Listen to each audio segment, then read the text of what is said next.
தருமபுரி மாவட்டத்தில் சிப்காட் தொழில் பூங்கா அமையவிருக்கிறது. அண்மை செய்தியை பார்த்து வருகிறோம். 462 கோடி ரூபாய் மதிப்பீட்டில் தருமபுரி மாவட்டத்தில் சிப்காட் தொழில் பூங்கா அமையவிருக்கிறது. இது பற்றிய கூடுதல் தகவல்களோடு இணைகிறார் செய்தியாளர் கண்ணன். கண்ணன், விவரங்களை சொல்லலாம். தருமபுரி மாவட்டத்தில் சிப்காட் தொழில் பூங்கா அமைக்க வேண்டும் என்பது அப்பகுதி மக்களின் நீண்ட நாள்களாக ஒரு கோரிக்கையாக உள்ளது. இது தொடர்பாக தமிழ்நாடு சட்டப்பேரவையிலும் அறிவிக்கப்பட்டது. இந்நிலையில் அந்த தொழில் பூங்கா அமைப்பதற்கான பணிகளை தமிழ்நாடு அரசு தொடர்ந்து மேற்கொண்டு உள்ள நிலையில் இறுதிக்கட்டமாக அதற்கான சுற்றுச்சூழல் அனுமதி பெறுவதற்கான விண்ணப்பத்தை தமிழ்நாடு அரசிடம் சிப்காட் நிறுவனமானது சமர்ப்பித்துள்ளது.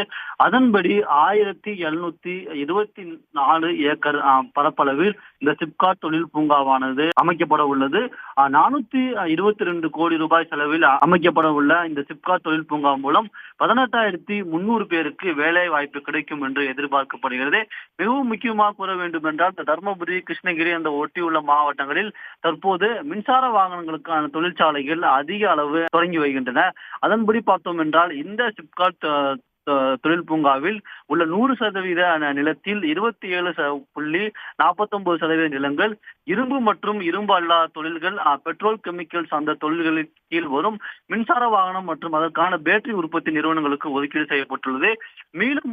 மீதமுள்ள 72% நிலங்கள் பேட்டரி பிரிப்பான், மின்சார வாகன பாகங்கள் மற்றும் ஆட்டோமொபைல் பாகங்கள் சார்ந்த தொழில்களுக்காக ஒதுக்கீடு செய்யப்பட்டுள்ளது.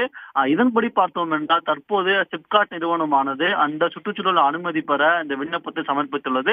சுற்றுச்சூழல் அனுமதி கிடைத்தவுடன் அந்த இடத்தில் தொழிற்சாலைகளை அமைப்பதற்கான பணிகளை தமிழ்நாடு அரசு விரைந்து மேற்கொள்ளும் என்று எதிர்பார்க்கப்படுகிறது.